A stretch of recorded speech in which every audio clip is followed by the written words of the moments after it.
Some women are bought with rings. Margot Robbie was bought with a ledger. The velvet-lined box slammed onto the mahogany desk with a sound like a coffin closing. Inside, a contract, a photograph, and the price tag on Margot Robbie's freedom. $400 million. She stood frozen in the doorway of the Bank of the East's private viewing room, watching her father's hands shake so violently he could barely hold the pen. Across from him sat a representative in a charcoal suit, expressionless, efficient. Between them, her life, itemized and negotiated like a corporate merger. "Sign here, Mr. Robbie," the representative said, voice flat as a eulogy, "and your debts to the Bank of the East are erased. Your daughter's marriage to Mr. Seou Jun finalizes the transfer." Transfer. Like she was property, like she was a stock option being exercised. Margot's breath caught in her throat. She'd known her father was drowning the gambling addiction, the mounting debts, the desperate phone calls in the middle of the night, but she never thought he'd do this. Never thought he'd use her as the bargaining chip to save himself. "Dad," her voice cracked, barely a whisper. He didn't even look up. He signed. The air in the room turned to ice. Margot stumbled backward, her Louboutin heels clicking against the polished floor too loud, too sharp, like her heart shattering in real time. She had to leave. Had to get out before they saw her, before the tears came, before she completely fell apart. But as she turned to flee, she collided with something solid. A chest. Expensive wool, the scent of sandalwood and cold iron. Strong hands steadied her, firm but not rough. She looked up and up into the face of a man who didn't belong in this sterile, corporate hell. He was striking in a way that made her forget to breathe. Sharp cheekbones, midnight dark eyes that seemed to see straight through her, silver threading through black hair. He wore a bespoke suit that whispered power, and he looked at her like she was the only person in the building worth noticing. "Leaving so soon, Miss Robbie?"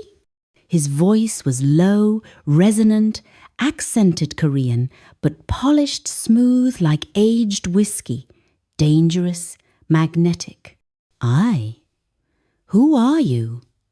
Margot managed, her pulse hammering. A ghost of a smile touched his lips. "Seou Jun, the man your father just sold you to." Her world tilted.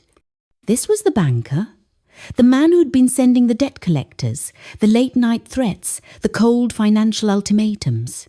He didn't look like a banker. He moved like a predator, like someone who owned everything he touched, and he was looking at her like she'd just become his most valuable acquisition. "I suggest you don't run," he said softly, releasing her but not stepping back. "We have a contract to discuss, and I always collect what's owed to me." Margot's knees threatened to buckle. But something in his gaze, something dark and unreadable, made her stand straighter, made her lift her chin. "I'm not a debt," she said, voice steadier than she felt. "I'm a person." His eyes gleamed. "You're an investment, Miss Robbie, and I expect a return." Before she could respond, he stepped past her into the viewing room, leaving her standing in the hallway with her heart racing and her mind screaming one question. What have you gotten yourself into? But before we find out what Margot does next, don't forget to like this video.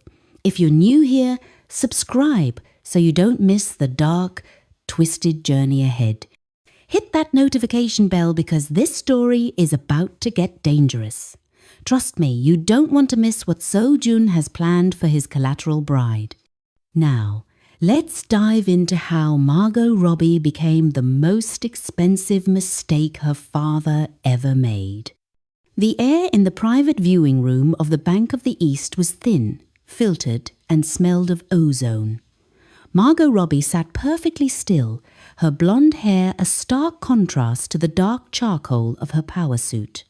She was an analyst. She understood numbers. And right now, the numbers said she was worth exactly $400 million, the total sum of her father's gambling debts. "He's coming," her father whispered, his hands trembling so violently he spilled his water. "Margot, please. He's a reasonable man. He's a banker. He just wants stability." "Stability isn't a wife you bought at a discount, Dad," Margot replied, her voice a flat line. The door opened and Seou Jun walked in. The air in the private viewing room of the Bank of the East was thin, filtered, and smelled of ozone. Margot Robbie sat perfectly still, her blonde hair a stark contrast to the dark charcoal of her power suit. She was an analyst. She understood numbers. And right now, the numbers said she was worth exactly $400 million, the total sum of her father's gambling debts. "He's coming," her father whispered, his hands trembling so violently he spilled his water. "Margot, please. He's a reasonable man. He's a banker. He just wants stability." "Stability isn't a wife you bought at a discount, Dad," Margot replied, her voice a flat line. The door opened, and Seou Jun walked in. He didn't look like a banker. He moved with a predatory grace that made the air in the room feel heavy, suffocating. His suit was bespoke, his cufflinks solid platinum, and his eyes were the colour of a midnight sea, dark, fathomless, and utterly devoid of mercy. He didn't look at her father. He looked only at Margot. "The contract is ready," Seou Jun said, his voice a low, resonant baritone that seemed to vibrate through her chest. "Sign, and your father's debts are erased. Don't sign, and he belongs to the state. And the state is much less kind than I am." Margot picked up the pen. She didn't look at her father. She looked at Seou Jun, meeting those midnight eyes with a steadiness she didn't feel. "I'm an investment, Mr. Jun. I expect a return." A ghost of a smile touched his lips, dangerous, knowing, like he'd just seen something in her he liked. "You'll get it." The first month was a blur of high-fashion fittings and silent dinners in a penthouse that felt more like a fortress than a home. Margot lived in what she called the banker's world, a carefully curated reality where Seou Jun attended charity events, signed checks with a flourish, and shook hands with governors and senators who smiled too wide and spoke too carefully around him. But she also saw the things she wasn't supposed to. The men with scarred necks who bowed too low when they entered his office. The way Seou Jun's English became sharper, more dangerous when he spoke to certain clients in the library. The locked doors, the late-night phone calls in rapid Korean that ended with a single word, eliminate. She began to realize that the Bank of the East didn't just lend money, it laundered power. The mask finally slipped 3 months in. Margot had found a ledger, not a digital one, but a handwritten book of names, hidden in the back of a mahogany drawer she'd opened by accident. Her father's name was on the first page, dated 3 years prior. But it wasn't a list of debts. It was a list of acquisitions. Next to her father's name, target, Margot Robbie. Status, in progress. Seou Jun hadn't stumbled upon her father's debt. He had built it. When she confronted him in his study that night, Seou Jun didn't deny it. He stood by the window, the New York skyline reflecting in his dark eyes like a kingdom he owned. "I needed a bridge into this city," he said, turning to her slowly, deliberately. "And your father was a crumbling bridge, but you were the prize at the end of it." "You're a criminal," Margot spat. her heart racing so hard she thought it might crack her ribs. Seou Jun walked toward her until she was backed against the mahogany desk, the same desk where she'd signed her life away. He leaned in, his scent sandalwood and cold iron surrounding her like a cage. I am a businessman who understands that the only true law is loyalty. Your father has none. I have plenty. Which would you prefer to be married to? Before she could answer, his phone buzzed. His face went feral, a shift so sudden and complete it stole her breath. The polished banker vanished, replaced by something ancient and merciless. He didn't hide the call. He answered in Korean, his voice a blade. "Eliminate them," he said, sharp and final. "And make sure they know they touched something that belongs to Seou Jun." Margot realized then that she wasn't just married to a bank owner. She was married to the Dragon of the East. And the most terrifying part? She didn't want to leave. Margot had always prided herself on control. Control over her career, her emotions, her life. She'd built a reputation as one of the top high-stakes investment analysts in Manhattan by being sharper, faster, and colder than the men around her. She didn't cry. She didn't panic. She calculated, but Seou Jun had calculated her first. She started piecing it together in the weeks that followed. The casino her father frequented, owned by a shell company traced back to Seou Jun's network. The loan shark who'd first approached her father with easy money on Seou Jun's payroll. Even the apartment her father rented after losing the family home leased through one of Seou Jun's real estate fronts. Every step of her father's downfall had been orchestrated. Every debt, every loss, every desperate choice designed to lead to one inevitable conclusion. Margot handed over like a queen piece in a chess game she hadn't known she was playing.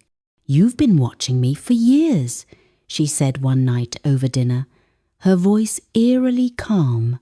Seou Jun didn't look up from his plate. 3 years, 2 months, and 16 days, to be precise. "Why?" "Because you were brilliant." He set down his chopsticks, finally meeting her gaze. "Because you were wasted on mediocre men and corporate drudgery. Because I saw in you what no one else did, a woman who could stand beside a king and not flinch. I'm not standing beside you. I'm your prisoner. You're my wife." His voice softened, but the steel beneath it remained. "There's a difference." "Is there?" He stood, walked around the table, and crouched in front of her chair so they were eye level.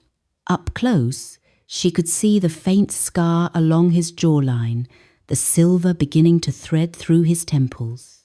He was beautiful in the way a blade was beautiful, elegant, deadly, impossible to look away from. "I could have taken you by force," he said quietly.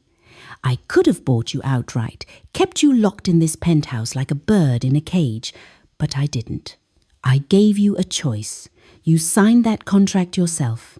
Because you engineered it so, I had no other option. Because I wanted you to choose me." His hand came up, fingertips brushing her cheek with a gentleness that made her breath hitch. "Even if you didn't know it yet." Margot's hands curled into fists in her lap. She wanted to slap him. She wanted to scream. But more than that, God help her, she wanted to lean into that touch. It started small, a crack in her resolve. She'd catch herself watching him in the mornings, the way he moved through the kitchen with quiet efficiency, making coffee in a pressed shirt and bare feet. The way he listened when she spoke about market trends, his attention absolute, like her words were scripture. The way he touched her always carefully, always asking permission with his eyes before his hands followed. He was a monster, she knew this, but he was her monster. And the twisted truth was that he saw her in a way no one ever had, not as a daughter who'd failed to save her father, not as a colleague to compete with or undermine, not as a pretty face to parade at events. He saw her as an equal. "You're angry with me," Seou Jun said one night, pouring her a glass of wine in the dim light of the penthouse. "I'm furious with you." "Good." He handed her the glass, his fingers brushing hers. "Anger means you're still fighting. I'd be worried if you went numb. You destroyed my father." "Your father destroyed himself. I simply accelerated the timeline." Margot took a long drink, the wine bitter on her tongue. "You're a bastard." "I am." He sat beside her on the couch, close enough that she could feel his warmth. "But I'm your bastard now. And I will burn this city to the ground before I let anyone take you from me." The possessiveness in his voice should have terrified her. Instead, it sent heat pooling low in her stomach. "Why me?" she whispered, hating how her voice shook. "You could have anyone. Why go through all this trouble for me?" Seou Jun turned to her, and for the first time she saw something vulnerable flicker in those midnight eyes. "Because 3 years ago I watched you present a market analysis that saved a failing company and 200 jobs. You didn't do it for credit. You did it because it was right. And I thought, if I could have a woman like that by my side, I could build an empire that actually meant something." He reached out, tucking a strand of blonde hair behind her ear. "You make me want to be more than the dragon of the East, Margot. You make me want to be a man worthy of you." Her breath caught. "You manipulated me." "I did." "You lied to me." "I did." "You bought me like I was cattle." "I did." His thumb traced her jawline. "And I would do it all again. Because you're here. Because you're mine. And because somewhere in that brilliant, furious mind of yours, you know you were meant to be." Margot should have pulled away, should have slapped him, cursed him, walked out. Instead, she kissed him. It was fire and fury and 3 months of tension igniting all at once. His hands tangled in her hair, pulling her closer, and she went willingly, climbing into his lap like she'd been starving for this, for him. "Margot," he groaned against her mouth, his control fracturing. "If you want to stop, don't you dare stop." He didn't. Margot woke to sunlight streaming through floor-to-ceiling windows, and Seou Jun's arm draped across her waist. He was already awake, watching her with an expression so tender it made her chest ache. "Good morning, wife." She should have felt regret, shame, horror at what she'd done. Instead, she felt alive. "I still hate you," she murmured. "I know." He kissed her forehead. "But you're starting to love me too, and that terrifies you." It did. Because loving the dragon of the East meant accepting the darkness he lived in, meant becoming complicit in the empire he'd built on secrets and blood, meant surrendering the last piece of herself she'd fought so hard to protect. But as she lay there in his arms, listening to the steady rhythm of his heartbeat, Margot realized something that chilled her to the bone. She'd already surrendered, and she didn't want it back. The days that followed blurred into a rhythm Margot hadn't anticipated. Mornings began with the scent of dark roast coffee and the sound of Seou Jun speaking rapid Korean into his phone, his voice a low rumble that vibrated through the penthouse walls. She'd find him in the kitchen, already dressed in tailored perfection, and he'd slide a cup toward her without a word, black with 1 sugar, exactly how she liked it. He noticed everything. The way she rubbed her temples when she was stressed, the particular shade of red she preferred in her wine, the fact that she worked best in silence but needed music to unwind. He catalogued her habits like a collector studying a rare artifact, and it should have felt invasive. Instead, it felt like being seen. But the shadows remained. She'd wake at 3 in the morning to an empty bed and the distant murmur of voices from his study. Men in expensive suits would arrive without warning, their eyes cold and assessing, and Seou Jun would usher them into rooms she wasn't invited to enter. Once, she'd found a stack of cash in the guest bathroom, bundled in plastic and smelling faintly of seawater. When she'd asked, he'd simply said, "Business," and kissed her temple like that, explained everything. It was the blood that finally broke her silence. She'd woken to use the bathroom and found his shirt in the hamper, the crisp white cotton soaked through with crimson along the right sleeve. Not a small cut, not an accident, the kind of blood that came from violence. Margot stood there, staring at the fabric, her medical training screaming that this was arterial spray. Someone had bled out near him, maybe because of him. When she confronted him the next morning, Seou Jun was making breakfast, cracking eggs into a pan with the casual domesticity of a man who hadn't possibly been involved in a killing hours before. "Whose blood was on your shirt?" His hand stilled for just a fraction of a second. Then he continued cooking. "Someone who made the mistake of threatening what's mine." "That's not an answer." "It's the only answer you're getting." He plated the eggs, set them in front of her. "Eat." "I'm not hungry." "Margot."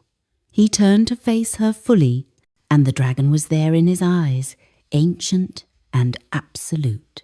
"There are parts of my world I will never bring to your door. Parts I will shield you from because you deserve better than the filth I wade through. But make no mistake, I will wade through it. I will drown in it if it means keeping you safe." "Safe from what?" "From men who would use you to hurt me, from organizations that would see you as leverage, from your father who tried to sell you twice." The room tilted. "What?" Seou Jun's jaw tightened. "Your father didn't just come to me, Margot. He went to the Huang family first, tried to auction you off to the highest bidder. I had to expedite my claim to ensure you didn't end up in the hands of men who would have broken you." Nausea rolled through her stomach. "You're lying." "I have the emails, the transaction records, the bidding war." He stepped closer, his voice softening. "I won you, Margot. And I made sure every other player in this city knows you're untouchable." She sank into a chair, her legs refusing to hold her. Her father had tried to sell her twice, had treated her like livestock at an auction. And Seou Jun, the monster she'd married, had been the lesser evil. "Why didn't you tell me?" "Because you were already carrying enough. Because I wanted you to choose me for who I am, not because I was the best of terrible options." He knelt in front of her, taking her hands. "I know what I am, Margot. I know the darkness I live in. But with you, I want to be something more, something worthy." Margot looked down at their joined hands, his scarred knuckles against her smooth skin. "You're asking me to accept that you kill people." "I'm asking you to accept that I protect what's mine, by any means necessary.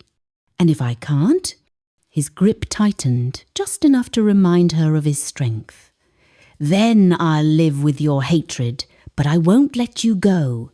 You're mine, Margot. That's not negotiable." The possessiveness should have repulsed her.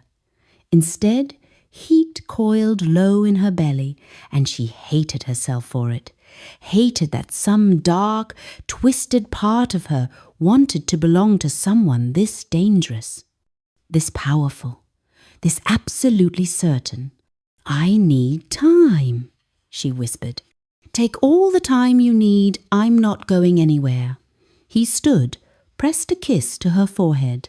"And neither are you." That afternoon, Margot did what she did best. She researched. She started with the Huang family. It took 3 hours and several dark web searches, but she found them, a Korean-American crime syndicate specializing in human trafficking and forced labor. Women who entered their world didn't leave it. The few who'd escaped told stories of brutality that made her stomach turn. Seou Jun had saved her from that. Then she dug into the Bank of the East. On the surface, it was legitimate, a private lending institution catering to high net worth individuals. But beneath the corporate veneer, she found the truth. The bank didn't just hold money, it held secrets, politicians' mistresses, executives' embezzlement schemes, judges' offshore accounts. Every person of power in New York had something to hide, and Seou Jun owned the vault. He wasn't just a criminal. He was the puppet master pulling strings across the entire city. She should have been horrified, should have run. Instead, she felt a grudging respect. He'd built an empire on information and fear, and he'd done it with surgical precision. No messy gang wars, no public violence, just quiet, absolute control that left his enemies unable to move against him without destroying themselves. She was married to a genius, a terrifying, ruthless genius. When Seou Jun came home that evening, she was waiting in his study, the research spread across his desk. He stopped in the doorway, taking in the scene. "You've been busy." "I needed to understand what I'm part of." "And?" Margot stood, meeting his gaze. "You're not just a criminal. You're the most powerful man in this city. Governors answer to you. Judges rule in your favor. The entire infrastructure of New York runs on your approval. Does that frighten you?" "It should." She walked toward him slowly, deliberately. "But mostly, it makes me wonder what you want with me. You could have anyone. Any woman in this city would kill to be where I am. So why go through all this trouble for an investment analyst with a gambling addict father?" Seou Jun caught her wrist as she reached him, pulling her close. "Because power without purpose is hollow, money without meaning is empty. I've spent 30 years building an empire, Margot, and every night I came home to silence, to emptiness, to the knowledge that everything I'd built would die with me because I had no one to share it with." His hand came up to cup her face. "Then I saw you, brilliant, fierce, standing in a room full of men twice your age and making them listen. And I thought, there is someone worth building something real for. So you engineered my father's destruction." I gave him the rope. He hanged himself. Seou Jun's thumb brushed her cheekbone. "But yes, I manipulated the situation to bring you to me. And I'd do it again without hesitation. Because you're here. Because you're mine. And because I will spend the rest of my life proving I'm worthy of you." Margot's breath hitched. "You're insane." "Probably." His lips curved into a dangerous smile. "But I'm your kind of insane, aren't I?" He was. God help her, he was.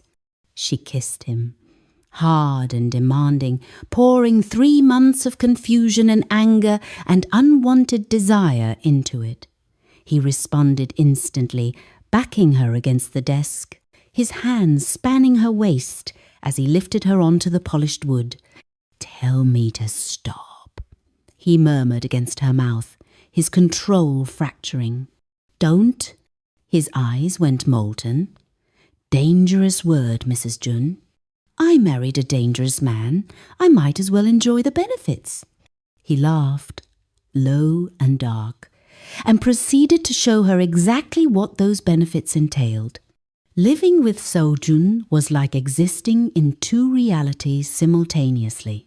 There was the public world, where they attended charity galas and business dinners, where he played the refined banker and she played the accomplished wife. They moved through New York's elite circles like royalty, and people bowed, literally bowed.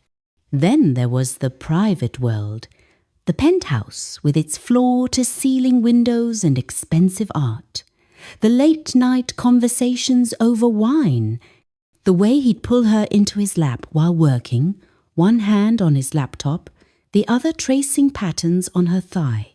The mornings she'd wake to find him watching her, his expression unguarded in the early light. He was teaching her Korean. She was teaching him to appreciate modern architecture. They cooked together, argued over movies, fell into bed with a hunger that never seemed to fade. It should have felt like a cage. Instead, it felt like coming home. But the shadows never fully retreated. She'd noticed the way his security detail, led by a stone-faced man named Marcus, watched her whenever she left the building. The way certain rooms in the penthouse remained locked, the way Seou Jun's phone would buzz at odd hours, and he'd leave the room to take the call in clipped Korean. One night, she decided to push. They were in the kitchen, Seou Jun chopping vegetables for bibimbap while she watched from the counter, a glass of wine in hand. He moved with the precision of someone trained in more than culinary arts, and she found herself mesmerized by the controlled violence in each knife stroke. "Teach me," she said suddenly. He glanced up. "To cook? To fight?" The knife stilled. "Why?" "Because I'm married to a man with enemies. Because I want to be able to protect myself. Because I'm tired of being the fragile thing you shield." She set down her wine, meeting his gaze. "Teach me how to survive in your world." Seou Jun studied her for a long moment, something dark and approving flickering in his eyes. Then he set down the knife and moved toward her. "You want to learn violence? I want to learn power." He smiled, slow and predatory. "Then let's begin." The training started the next morning in a private gym Margot hadn't known existed, hidden behind what she'd thought was a storage closet. The space was equipped with everything from weights to weapons, all top of the line. Seou Jun appeared in athletic wear that revealed the corded muscle beneath his usual suits, and Margot had to forcibly redirect her attention. "First lesson," he said, circling her like a predator. "Power isn't about size or strength. It's about precision, control, knowing exactly where to strike to bring someone to their knees." He moved behind her, his chest against her back, his hands guiding her arms into position. "Feel the balance. Your center of gravity is lower than most men's. Use it. Ground yourself." His breath was warm against her ear, and Margot fought to concentrate on the lesson instead of the heat pooling in her core. "Someone grabs you from behind," he murmured. "What do you do? Panic?" "No." His arms tightened around her, demonstrating. "You drop your weight, make yourself heavy, then you strike." He guided her elbow back in a sharp jab. Ribs, solar plexus, groin, anywhere soft. And you don't stop until they let go. They drilled the movement over and over until her muscles burned. Then he taught her how to break a wrist hold, how to gouge eyes, how to turn common objects into weapons. "You're not trying to win a fair fight," he said, demonstrating a move that would collapse a knee. "You're trying to survive and escape. Fairness is a luxury you can't afford." By the end of the session, Margot was drenched in sweat and trembling with adrenaline. But she also felt powerful in a way she never had before. "Good," Seou Jun said, tossing her a towel. "We'll train every morning. In 6 months, you'll be dangerous." I'm already dangerous. I married you. He laughed, pulling her close despite the sweat. Yes, you did. Best decision of your life. Worst decision, she corrected. But I'm committed now. Till death do us part, Mrs. Jun. The reminder of their vows sent a shiver through her, because with Seou Jun, death wasn't a distant possibility. It was a constant shadow, and she was learning to dance with it. The nightmares started a week later. Margot would wake gasping, images of blood and violence fragmenting in her mind, faceless men reaching for her father's signature on a contract. Seou Jun's eyes going cold as he ordered someone's death. The first time, she tried to hide it, slipping into the bathroom to splash cold water on her face. But Seou Jun had followed, concern etched into his features. Talk to me. It's nothing. Just stress. Margot. He turned her to face him, his hands gentle on her shoulders. I've killed men for less than the shadows in your eyes. Don't lie to me about what's haunting you. So she told him. About the nightmares, about the fear that she was losing herself in his world, about the guilt that she didn't hate him the way she should. He listened without interruption, his expression unreadable. When she finished, he pulled her into his arms. I never wanted this for you, he said quietly. Never wanted you to carry the weight of my choices. But you're here, and I won't insult you by pretending my world is anything other than what it is. I don't know if I'm strong enough for this. You are. His conviction was absolute. You're the strongest person I've ever met. You survived your father's betrayal. You married a monster. You're learning to fight because you refuse to be a victim. That's not weakness, Margot. That's steel. She wanted to believe him. Wanted to trust that she could survive in this darkness without losing herself completely. But as she lay in his arms that night, listening to the steady rhythm of his heartbeat, she couldn't shake the feeling that she was standing on the edge of an abyss, and one wrong step would send her plummeting. The question was whether Seou Jun would catch her or let her fall. Chapter 4. The Vow of Vengeance. The invitation arrived on a Tuesday, delivered by a courier in a black suit who vanished the moment Margot signed for it. The envelope was cream-coloured, expensive, embossed with gold lettering that caught the light. Mr. and Mrs. Seou Jun are cordially invited to the annual Metropolitan Charity Gala. Margot stared at it, her stomach knotting.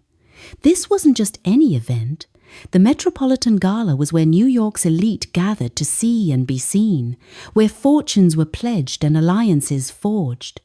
It was also where her father's world and Seou Jun's would inevitably collide. We don't have to go, Seou Jun said, reading her expression as he entered the room. He'd just come from a meeting, his tie loosened, looking unfairly attractive in the afternoon light. Yes, we do. Margot set the invitation down. You want to make a statement. This is how you do it. His eyes gleamed with approval. You're learning. I'm married to a strategist. Some of it was bound to rub off. He crossed to her, tilting her chin up with one finger. You were always a strategist, Margot. You just needed someone who appreciated it. The compliment warmed her more than it should have. She was still adjusting to this being valued for her mind as much as her body, being treated as a partner instead of a possession.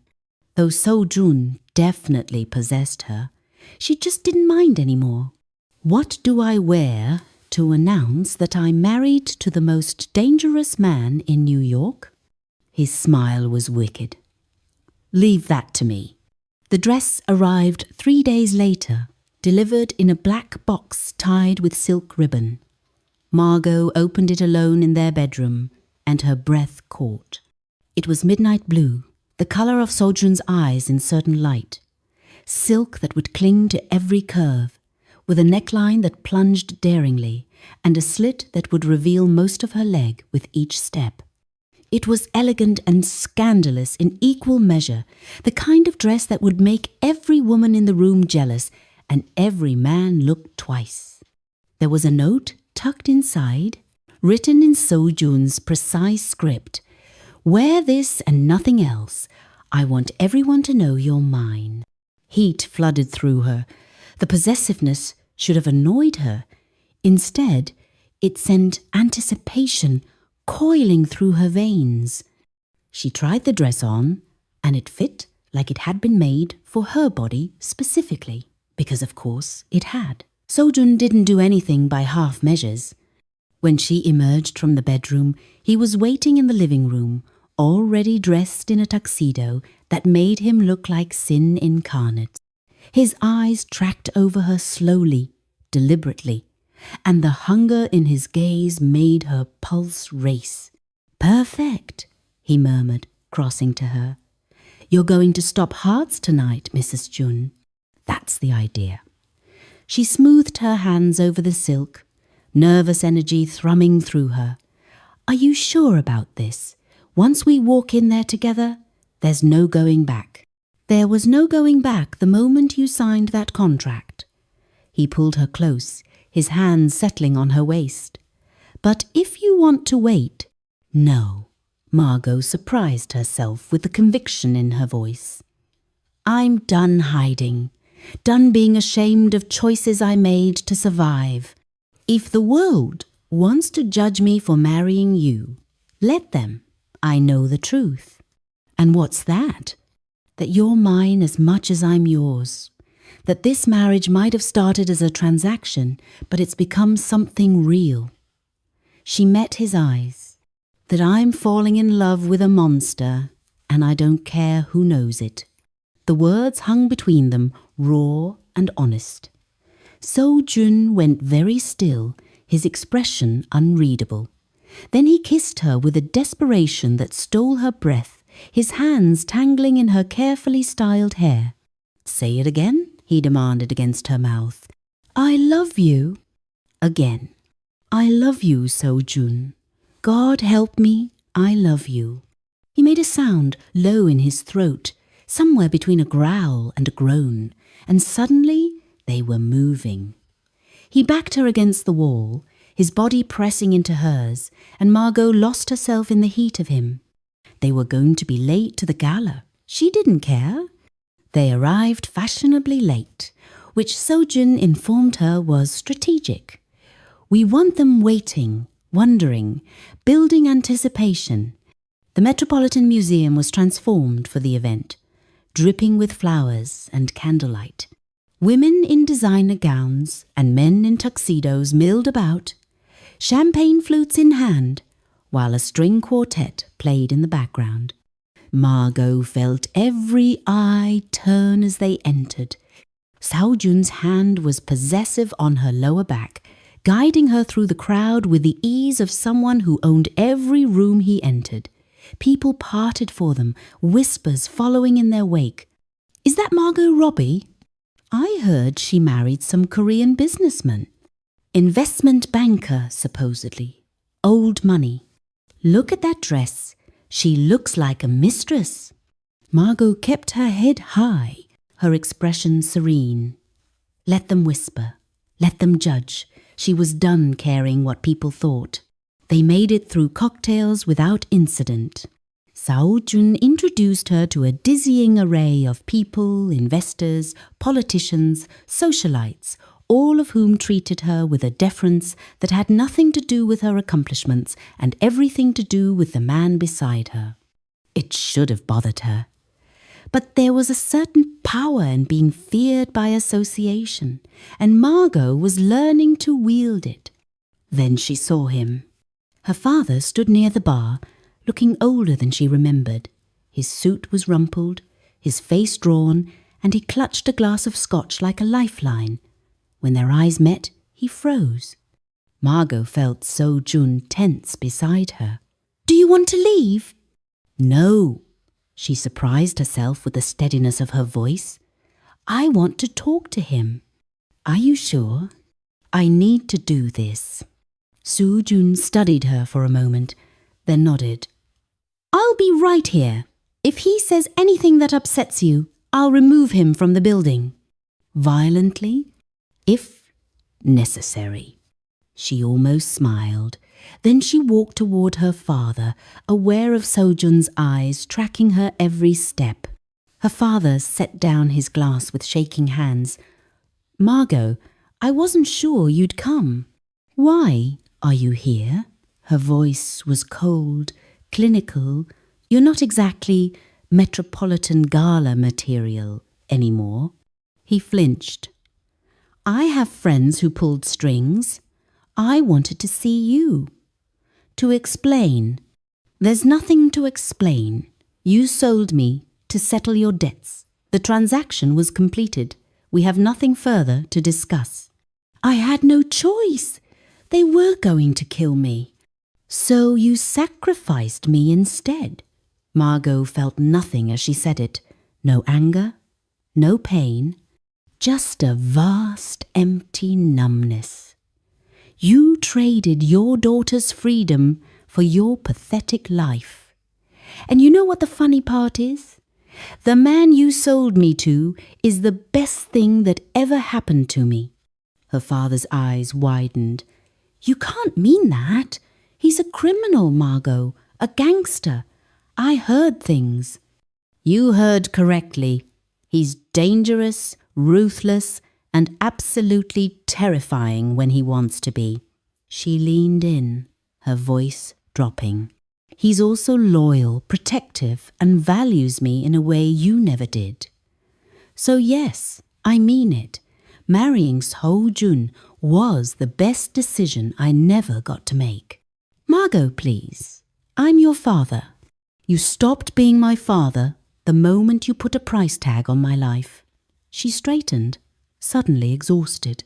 I don't hate you. I don't feel anything for you anymore. You're just a stranger who shares my DNA. And I'd prefer if you kept it that way. She turned to walk away, but his hand shot out, gripping her arm. Don't walk away from me. I raised you. Let go. Her voice was ice.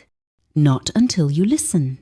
Suddenly, Seou Jun was there, his hand closing over her father's wrist with enough pressure to make the older man gasp. She told you to let go. This is between me and my daughter. Your daughter is my wife, which makes this between you and me.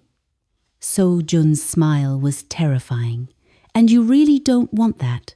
He applied more pressure, and Margot heard bones creaking. Her father released her arm with a cry of pain, stumbling backward. If you touch her again, Seou Jun said conversationally, I'll break every finger in your hand. If you approach her again, I'll make sure you never walk into another event like this. And if you ever try to use her for your benefit again, I'll destroy you so completely that even your creditors will forget you existed. Are we clear? Her father nodded, cradling his wrist, his face pale. Good. Seou Jun turned to Margot, his expression softening instantly. Are you all right? I'm fine. And she was. Watching her father cower in front of the man she'd married felt like closure she hadn't known she needed. Seou Jun offered his arm. Shall we? I believe dinner is about to be served. They walked away, leaving her father staring after them. Margot didn't look back. Dinner was a lavish affair, but Margot barely tasted the food. She was too aware of Seou Jun beside her, his hand occasionally finding hers beneath the table, the possessive weight of his gaze whenever someone addressed her. He was marking his territory, and she was letting him. During dessert, a woman approached their table. She was stunning Korean, with perfect bone structure and a designer gown that probably cost more than most people's cars. Seou Jun, she said, her voice carrying a subtle accent. It's been too long. Seou Jun stood, his expression polite but distant. Minji, I didn't know you were back in the States. Just arrived last week. I heard you'd gotten married. Minji's eyes slid to Margot, assessing and finding her lacking. How? Unexpected. Margot felt the insult, but kept her expression neutral. She was learning to play this game. Minji, this is my wife, Margot. Margot, this is Minji Huang. We knew each other in Seoul. Huang. The name sent ice through Margot's veins. The trafficking family, the ones Seou Jun had saved her from. Charming, Minji said, her smile sharp. Tell me, Mrs. Jun, how does an investment analyst end up married to a man like Seou Jun? It seems like quite the leap. I could ask how a Huang ends up at a charity gala, Margot replied sweetly. Given your family's reputation for exploiting the vulnerable, but I suppose we all have our secrets. Minji's smile froze. Careful. You don't know who you're speaking to. I know exactly who I'm speaking to. A woman from a family that tried to buy me before my husband outbid you. Margot stood, meeting Minji's gaze. I'm alive and free because Seou Jun protected me. So whatever history you two have, whatever game you're playing, you should know that I'm not going anywhere, and I don't lose. The tension was thick enough to cut. Then Minji laughed, though it didn't reach her eyes. She has fire. I can see why you chose her, Jun. I didn't choose her for her fire, Seou Jun said quietly, moving to stand beside Margot. I chose her because she's brilliant, fearless, and mine. And the Huang family would do well to remember that touching what's mine is the last mistake they'd ever make.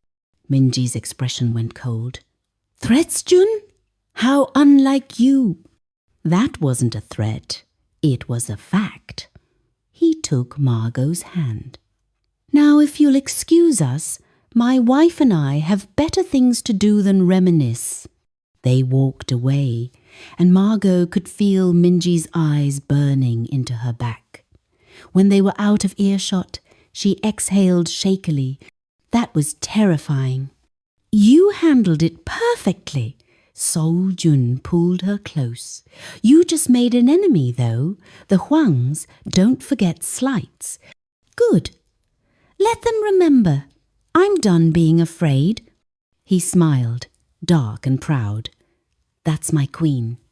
And for the first time, Margot felt like one. Is Bly's. The weeks following the gala settled into a deceptive calm. Margot returned to work, though now her firm operated on an entirely different level. Clients who'd ghosted her for months suddenly returned calls. Projects she'd been passed over for landed in her inbox with notes from senior partners apologizing for the oversight. It was the Kong name. Seou Jun's influence rippling through her professional life, whether she wanted it or not. I don't need you to interfere with my career, she told him one evening, frustration sharpening her voice. They were in his study, Margot having confronted him about a particularly suspicious contract that had materialized on her desk. A multi-million-dollar development project that she knew she hadn't earned through merit alone. Seou Jun looked up from his laptop, his expression unreadable. I didn't interfere. Then how did I suddenly land the Riverside project? I've been trying to get that contract for 2 years. Perhaps they finally recognized your talent. Or perhaps you made a phone call. He leaned back in his chair, studying her. And if I did? Then you undermined everything I've worked for. I built my reputation on my own merit, Seou Jun. I don't want to be known as the woman who got ahead because she married well. You won't be. His voice was calm, maddeningly so. Because you're brilliant enough that people will forget how the door opened once they see what you do with the opportunity. That's not the point. The point is that this world is rigged, Margot, against women, against people who don't have connections or old money. You could be the most talented architect in the country and still get passed over because you're a woman, because you're young, because you don't play golf with the right executives. He stood, moving around the desk toward her. I'm not giving you opportunities you don't deserve. I'm removing the obstacles that shouldn't have been there in the first place. Margot wanted to argue, but part of her knew he was right. She'd watched mediocre men get promoted over her for years, had smiled through meetings where her ideas were ignored until a male colleague repeated them. I still don't like it, she said quietly. I know. He cupped her face, his thumb brushing her cheekbone. But I'm going to use every resource I have to ensure you succeed, because you deserve it. And because watching you conquer this city is one of the greatest pleasures of my life. The sincerity in his voice disarmed her. She sighed, leaning into his touch. You're impossible. I'm in love. There's a difference. But the cracks were forming, hairline fractures in the foundation they'd built. It started small. Seou Jun would disappear for hours without explanation, his phone buzzing with calls he'd take in locked rooms. She'd wake to find his side of the bed cold, and when she'd go looking, she'd find him in his study, surrounded by men in dark suits speaking rapid Korean. Once, she tried to enter during one of these meetings. Marcus, his head of security, had physically blocked her path. Mr. Jun's orders, ma'am. No interruptions. The dismissal stung more than it should have. Then there was the surveillance. She'd started noticing the same black sedan following her to work, the same faces in coffee shops she frequented. When she'd confronted Seou Jun, he'd been unapologetic. You have enemies now. My enemies. I'm keeping you safe. By stalking me? By ensuring that if anyone tries to hurt you, they don't get within 10 feet before my people intervene. I can take care of myself. You've been training me. Training doesn't make you bulletproof, Margot. His voice went hard. There are people who would kill you just to hurt me. I won't risk it. So I'm a prisoner. You're protected. There's a difference. They'd fought about it, their first real argument since the wedding. Margot had accused him of being controlling. He'd accused her of being reckless. It had ended with her sleeping in the guest room and him drinking scotch in his study until dawn. They'd made up the next morning, the sex desperate and almost violent in its intensity, both of them trying to fuck away the distance that had opened between them. But the distance remained. The breaking point came on a rainy Thursday night. Margot had been working late on the Riverside project, her mind consumed with structural calculations and zoning permits. When she finally arrived home, exhausted and soaked from the rain, she found the penthouse dark. Jun? No answer. She flicked on lights, her wet shoes squeaking on the hardwood as she moved through the space. His study door was open, unusual given his paranoia about security. She stepped inside and froze. Blood. Not a lot, but enough. A trail of dark droplets leading from the desk to the bathroom. Her medical training kicked in before fear could, and she followed the trail. Seou Jun was in the bathroom, shirtless, attempting to stitch a gash in his side. His hands were steady despite the blood, but his face was pale. "What the hell happened?" Margot demanded, rushing forward. "It's nothing. Business complication." "That's a knife wound." She pushed his hands away, examining the injury with clinical detachment, even as panic clawed at her chest. "This needs proper medical attention." "No hospitals." His voice was firm. "No questions." "Seou Jun, I said no. He caught her wrist, his grip gentle but unyielding. I have a doctor on call for situations like this. He'll be here within the hour. Situations like this? You mean this happens regularly? Occasionally. Margot wanted to scream. Instead, she grabbed the medical supplies he'd laid out and took over the stitching herself. Her hands shook, but her training held. "Who did this?" she asked, her voice too calm. "It doesn't matter. They won't do it again." "That's not an answer. It's the only one you're getting." She yanked the thread tighter than necessary, and he hissed, "Don't shut me out. I'm your wife, not some delicate flower you need to protect from reality. You're my wife, which is exactly why I'm protecting you." He caught her hand, stilling her movements. "There are things in my world that would change how you see me. Dark things. Violent things. I don't want you looking at me with fear. I'm already afraid." The admission tore out of her. "I'm afraid every time you leave that you won't come back. I'm afraid that one day someone will be better, faster, and I'll get a phone call instead of you walking through that door. I'm afraid that loving you means losing you, and I don't know if I can survive that." Seou Jun pulled her into his lap, heedless of the blood, and held her while she shook. "I'm not going anywhere." "You can't promise that." "I can try." He tilted her face up, forcing her to meet his eyes. "I've survived 30 years in this world, Margot. I've outlasted everyone who's ever tried to take me down. I'm not planning to stop now. What if your luck runs out? Then you'll be taken care of. I've made arrangements." "I don't want arrangements. I want you." She was crying now, and she hated it. Hated the vulnerability, the fear, the absolute certainty that loving him would destroy her. "You have me." His voice was raw, every scarred, broken piece of me. "I'm yours, Margot, until my last breath."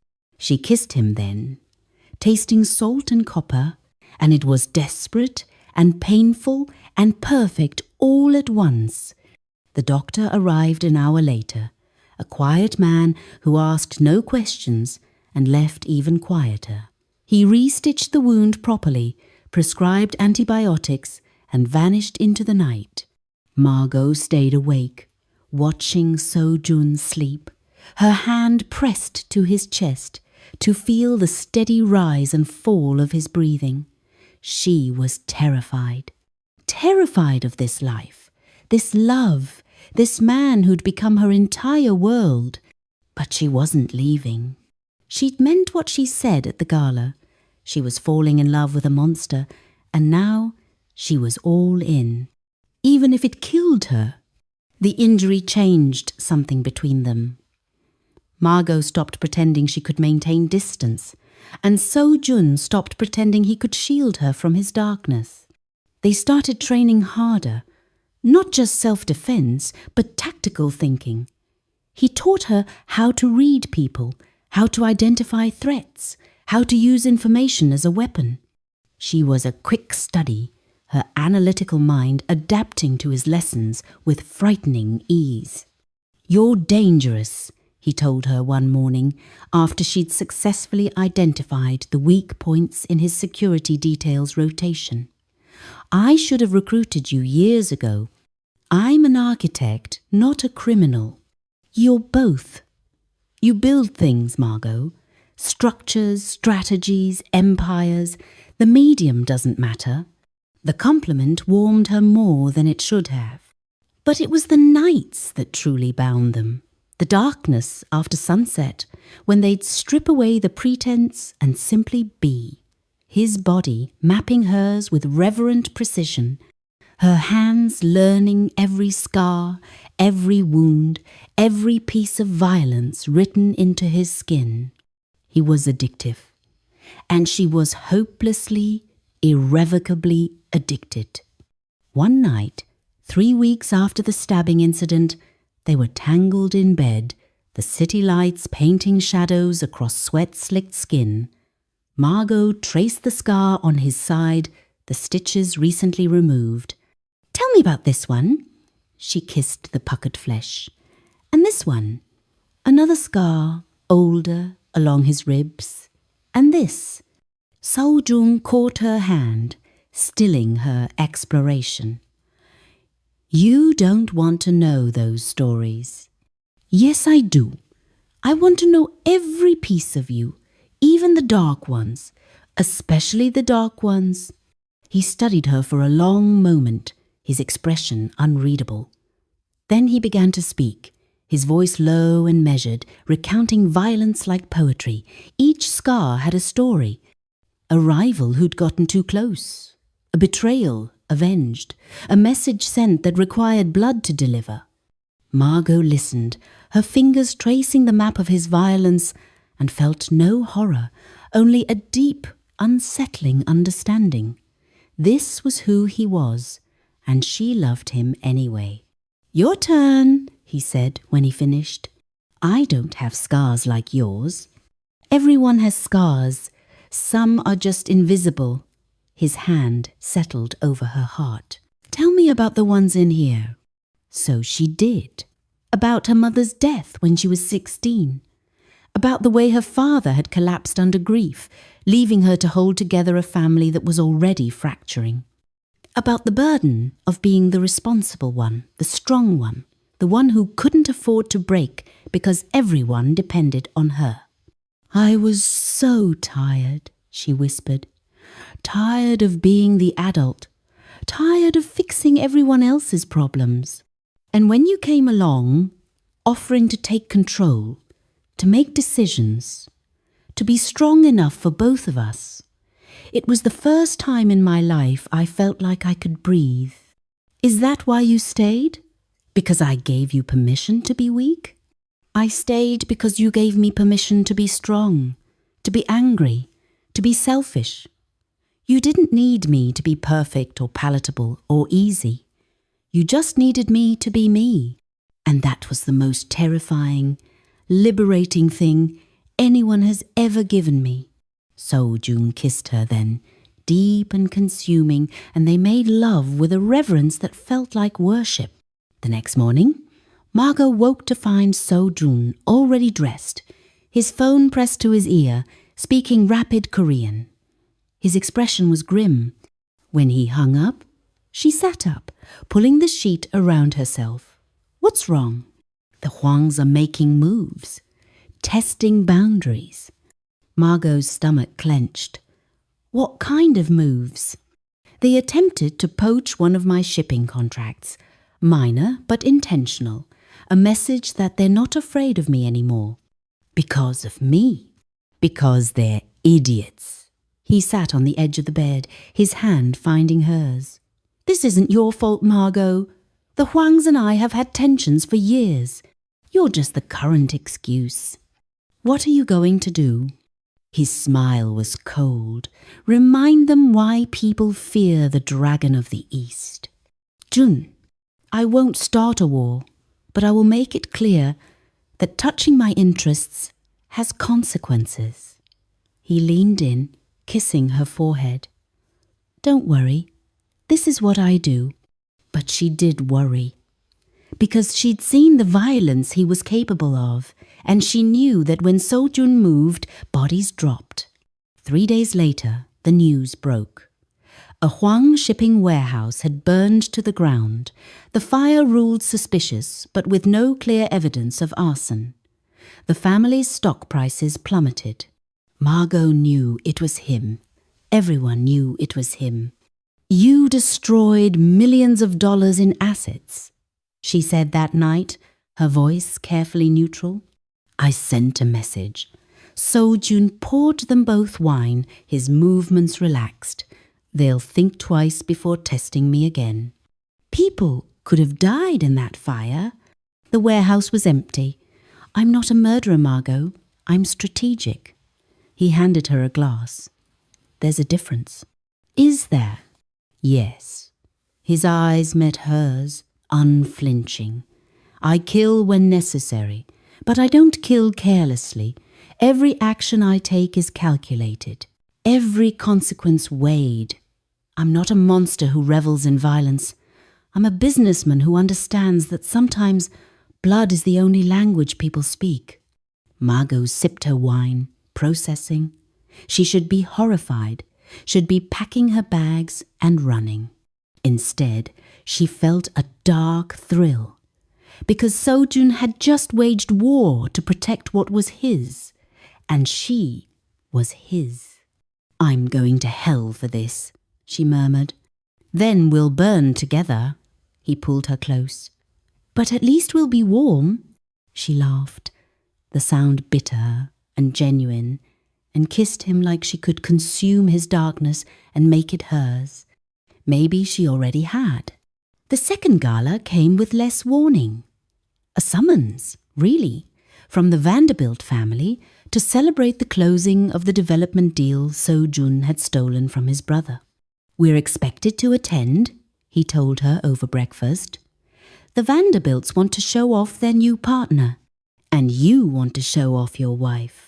I want to show off that I won.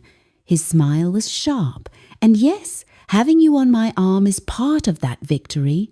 Margot couldn't argue with his honesty.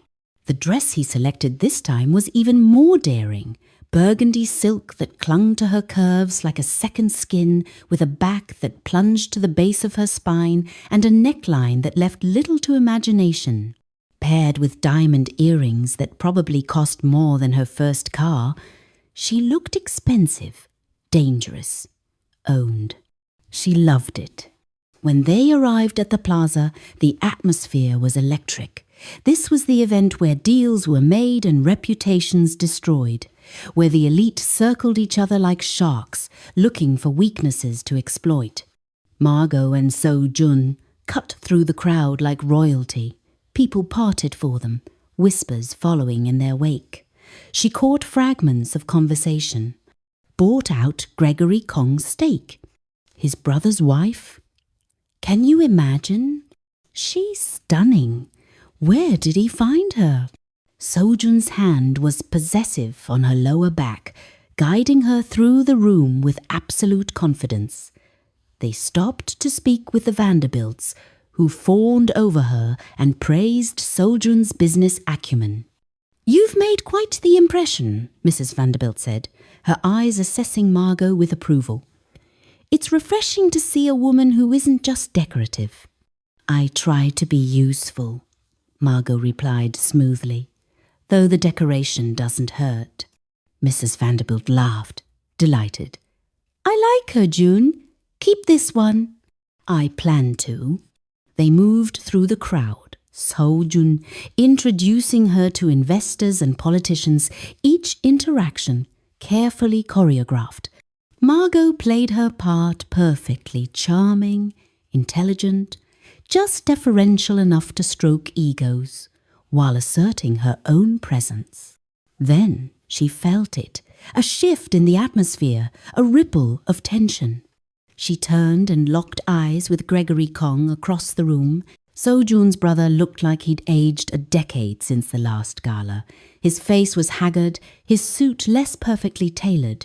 He stood with a younger man who could only be Ryan, his son, and both of them were staring at her with expressions ranging from shock to fury. Show time, Seou Jun murmured against her ear. Ready? Always. They crossed the room, and Margot felt every eye tracking their movement. This was the moment Seou Jun had been orchestrating since the day they married. The grand reveal, the checkmate. Brother, Seou Jun said pleasantly as they approached. It's been too long. Gregory's jaw tightened. Jun, I see you brought your wife. Of course, you're the one. Margot managed her pulse hammering. The black sheep of the Kong family? Ryan's face flushed red. This is ridiculous. You married my uncle out of spite. I married a man who sees my worth, Margot interrupted smoothly. A man who values intelligence over connections.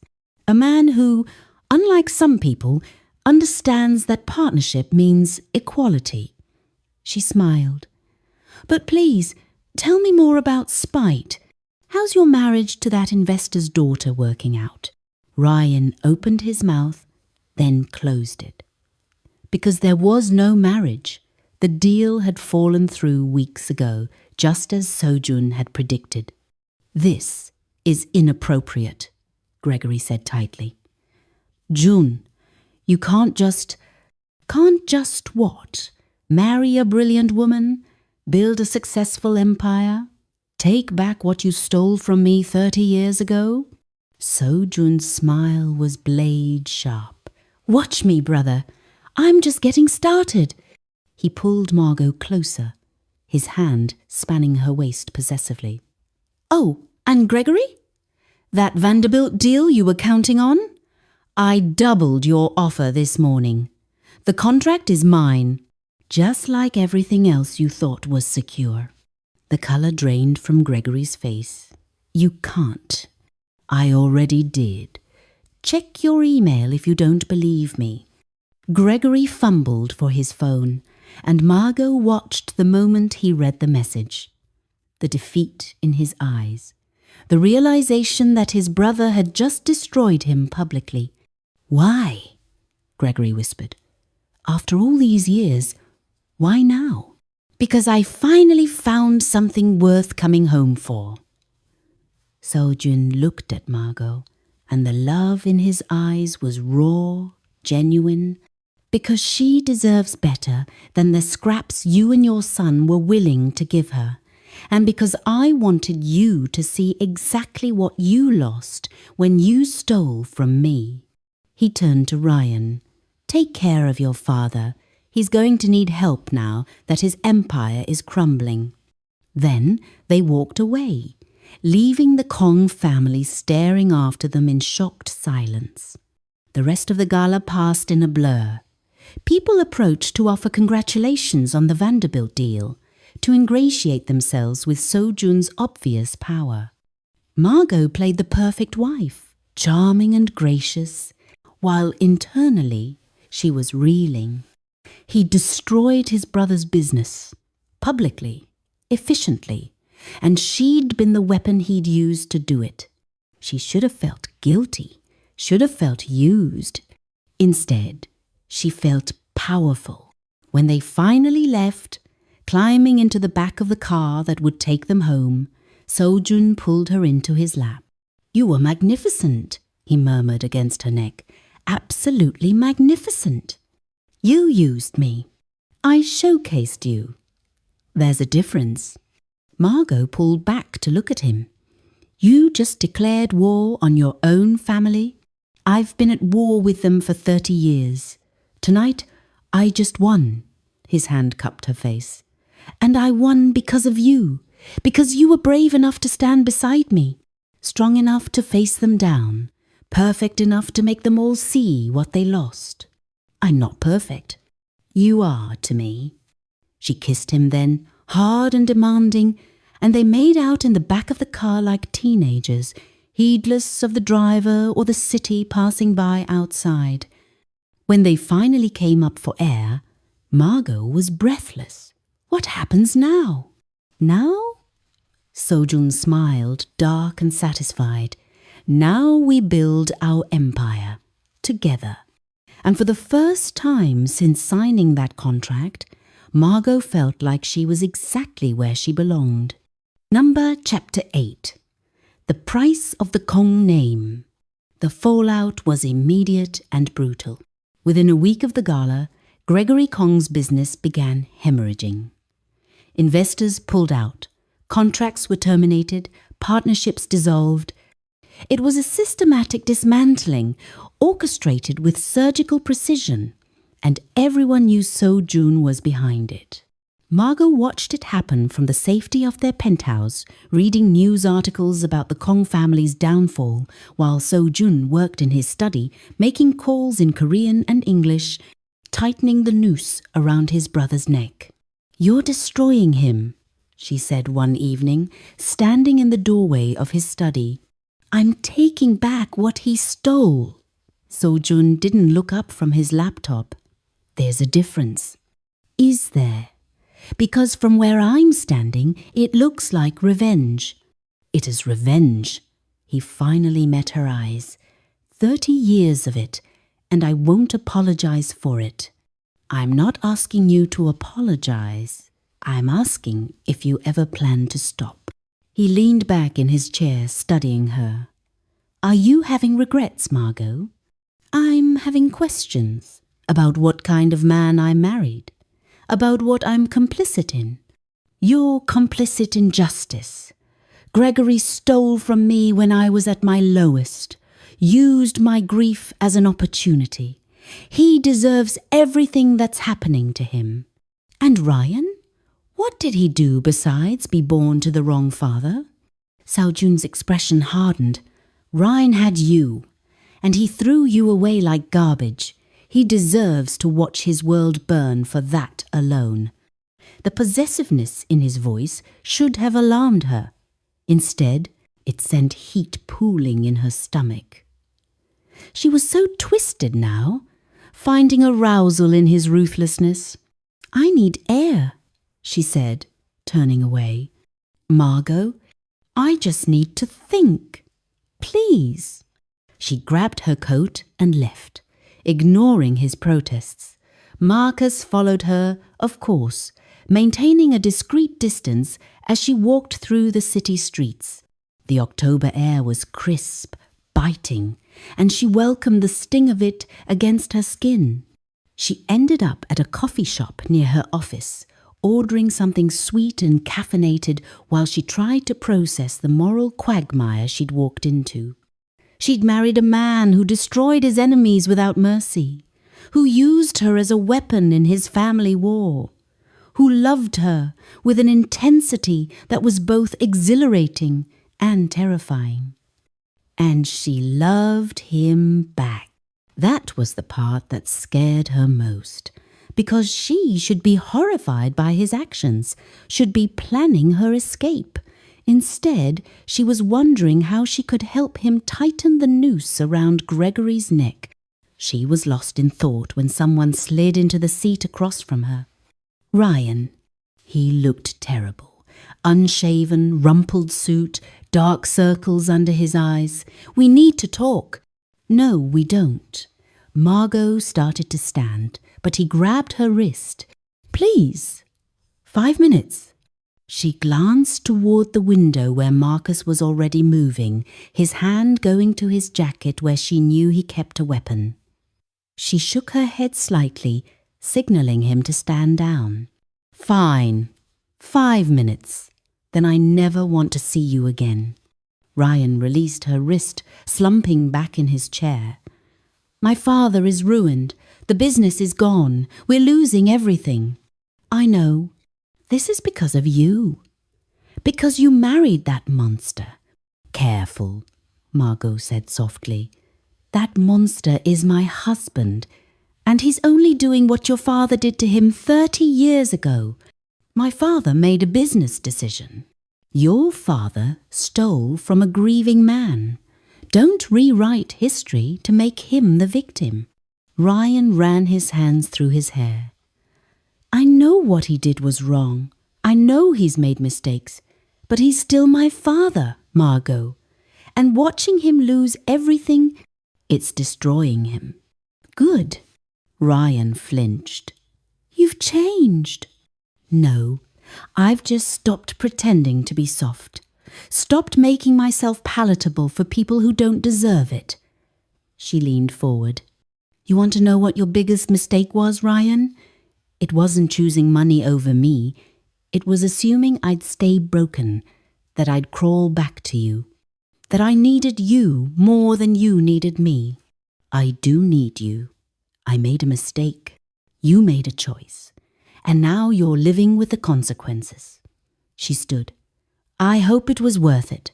"Margot, please, if you could just talk to Jun, ask him to back off. He'd listen to you." "Why would I do that? Why would I help the man who discarded me, or his father who enabled it. She gathered her coat. You want this to stop? Beg him yourself. Get on your knees and grovel. Maybe, if you're convincing enough, he'll show mercy. You know he won't.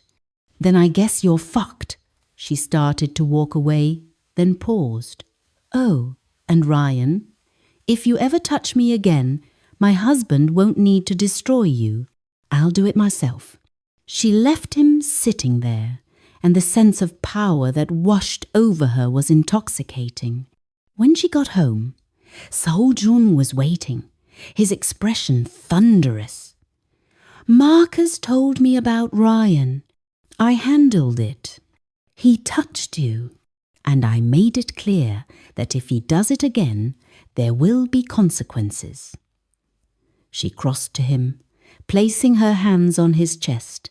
You can't fight all my battles, Jun.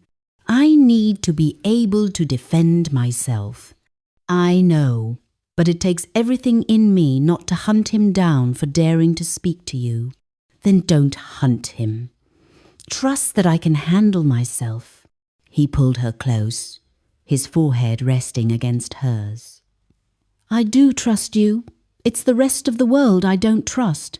Then we're even, because I don't fully trust this world you've pulled me into either. But I'm here. I'm choosing this. I'm choosing you. Even knowing what I'm capable of, especially knowing what you're capable of, because you use that power to protect me, to protect what's ours. She kissed him softly. I'm not afraid of your darkness, Jun. I'm learning to live in it.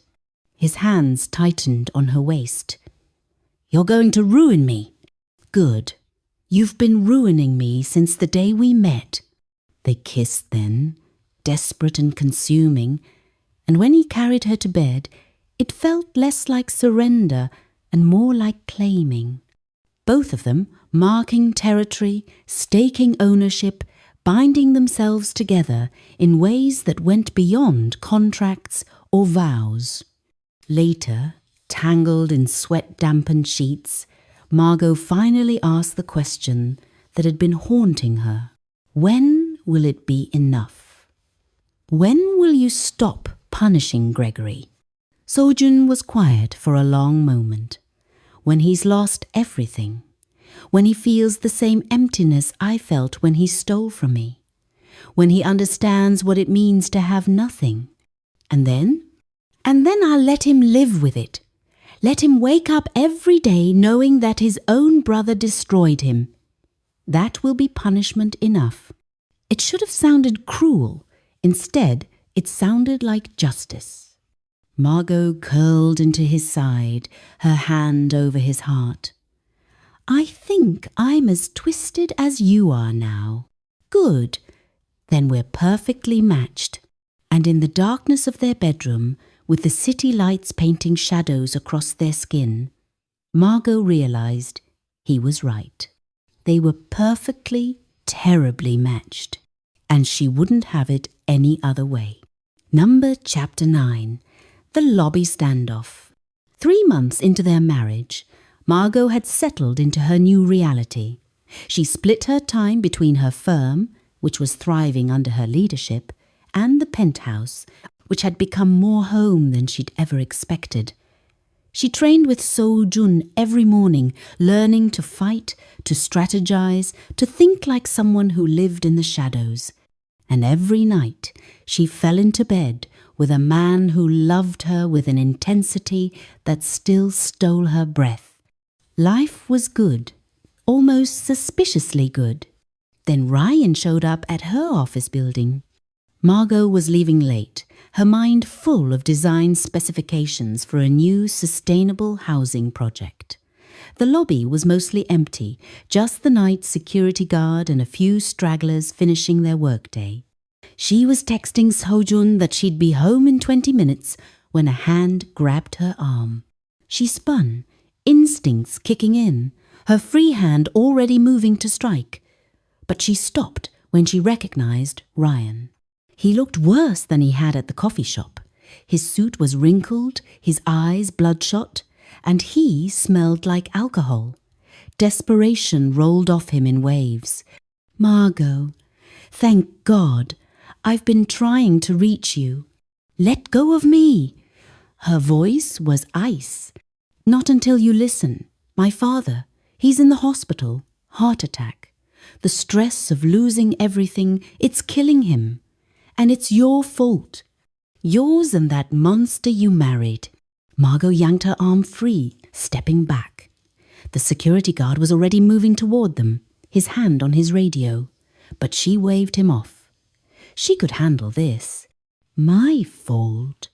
She laughed, bitter and sharp.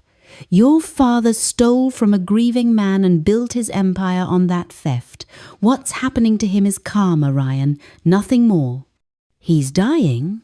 Ryan's voice cracked, drawing attention from the few remaining people in the lobby. And you're standing there like it doesn't matter. Like he's not a human being. He stopped being a human being when he decided money mattered more than decency. When he raised you to think people were commodities. She shouldered her bag. I'm done with this conversation.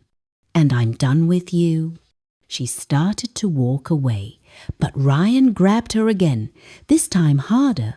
His fingers dug into her upper arm, and she felt the bruise forming. You owe me. You owe my family. If you hadn't married Jun, none of this would have happened. I owe you nothing. Margot's voice was deadly calm. And if you don't let go in the next 3 seconds, you're going to regret it. What are you going to do? You're not some tough girl, Margot. You're just playing dress-up in my uncle's world. She didn't think, just moved. Her free arm came up, palm striking his nose with enough force to make it crunch. Blood exploded across his face as he stumbled back, releasing her. I warned you, she said, flexing her sore hand. The self-defense training had paid off. Ryan cupped his bleeding nose, his eyes wide with shock and rage. You bitch. Careful, a deep voice drawled from behind her. That's my wife you're insulting. Margot's heart lurched. She turned to find Seou Jun standing in the lobby entrance, Marcus at his side. But this wasn't the refined businessman or the gentle husband. This was the Dragon of the East in full form. His expression was feral, his eyes dark with a rage that made the air feel thin. He moved toward them with predatory grace, and Margot saw Ryan's face go white. Jun, Ryan started, backing away. You touched her. Seou Jun's voice was conversational, which somehow made it more terrifying. After I specifically warned you what would happen if you touched her again. She broke my nose. And I'm about to break a lot more. He glanced at Margot, his expression softening marginally. Are you hurt? I'm fine. He grabbed my arm. That was all Seou Jun needed to hear. He moved with frightening speed, his hand shooting out to grip Ryan's throat, not enough to cut off air completely, but enough to make breathing difficult. You put your hands on my wife, he said quietly, his face inches from Ryan's. You caused her pain. You made her defend herself because you're too pathetic to accept that she's not yours anymore.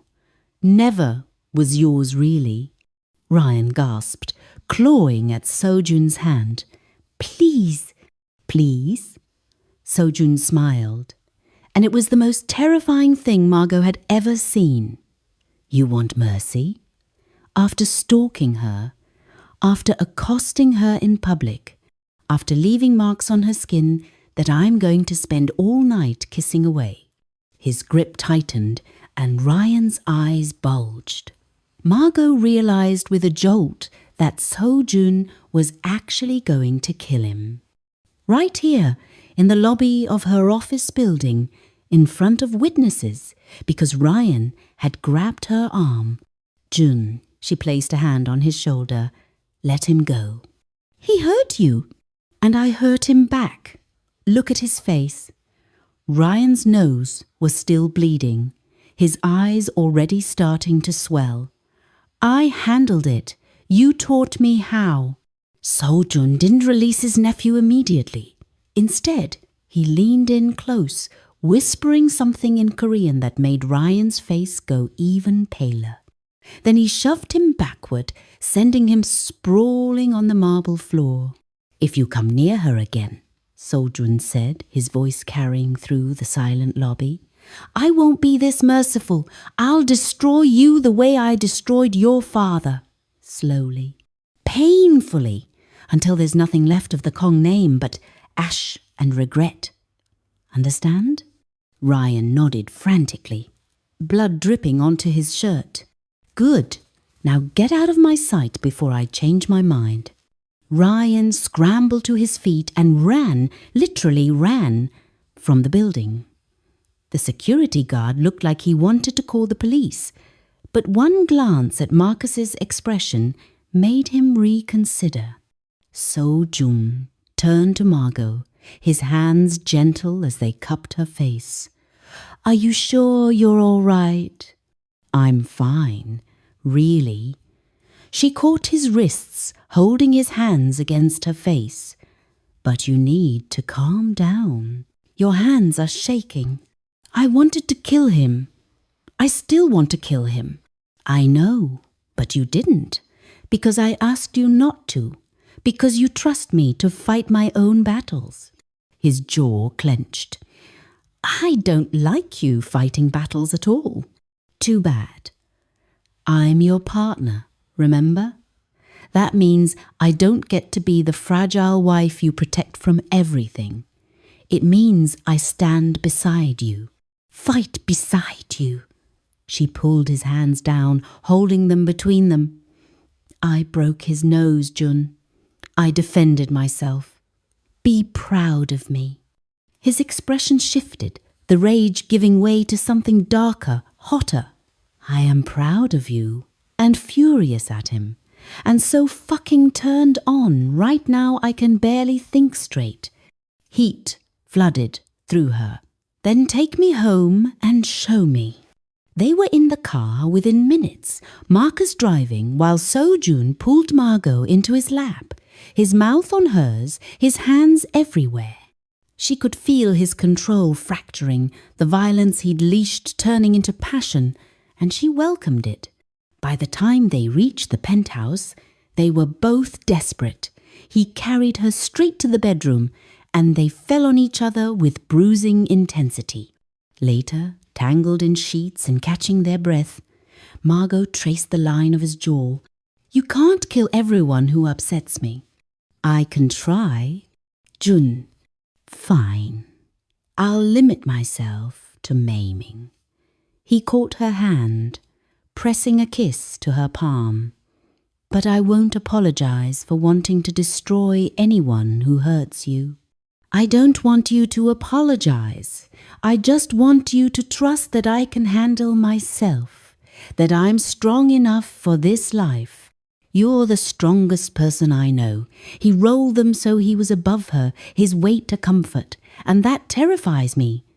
Because the stronger you are, the more risks you'll take. And I can't lose you, Margot. I won't survive it. The raw vulnerability in his voice cracked something open in her chest. You're not going to lose me. You can't promise that. Neither can you. We could both die tomorrow, or in 50 years. But right now, we're here, we're alive, we're together. She pulled him down, kissing him with everything she felt. So stop worrying about tomorrow and just be with me today. He made love to her then, slow and reverent, like he was memorizing every inch of her skin. And when they finally fell asleep, wrapped around each other like they could fuse into one person, Margot felt safe in a way she'd never experienced before. Safe with the most dangerous man in New York. Safe in a life built on violence and secrets. Safe in love that burned hot enough to consume them both. The next morning, Margot woke to find a file on the bedside table. She opened it while Seou Jun was in the shower, her curiosity getting the better of her. Inside were documents, bank statements, property deeds, insurance policies, all in her name. A note was paper-clipped to the front in Seou Jun's precise handwriting. "If anything happens to me, this is yours. You'll never need anyone, you'll never be at anyone's mercy. I promised you'd be taken care of. I keep my promises." Tears burned her eyes. Because this was Seou Jun, planning for his own death to ensure she'd be safe, arranging for her security even as he lived in constant danger. She was still holding the file when he emerged from the bathroom, a towel around his waist. "You weren't supposed to find that yet," he said, seeing her tears. "Why did you do this?" "Because I love you. And because loving me puts you in danger. So, if the worst happens, I want to know you'll be protected, that you'll have everything you need to build whatever life you want. I don't want a life without you in it. I know. But I need to know you'd survive one anyway." He sat beside her, pulling her into his arms. "I'm being practical, Margot. Nothing more. You're being terrifying. I'm being prepared." She held him tighter, her face pressed against his chest, breathing in the scent of him. Cedar and sandalwood and home. "Don't die. I'll do my best." He kissed the top of her head. "But if I do, know that loving you was the best decision I ever made." "Stop talking like that." "Like what?" "Like you're already gone." "I'm not going anywhere. Not for a very long time." He tilted her face up, forcing her to meet his eyes. "I have too much to live for now." She believed him, had to believe him, because the alternative was a darkness she couldn't face. They spent the rest of the morning in bed, not making love, just existing together, holding each other, talking about nothing and everything, building memories against whatever future was coming. And when Margot's phone buzzed with a news alert that Gregory Kong had died in the hospital overnight, they held each other tighter because the war was over. And somehow that felt more terrifying than it beginning.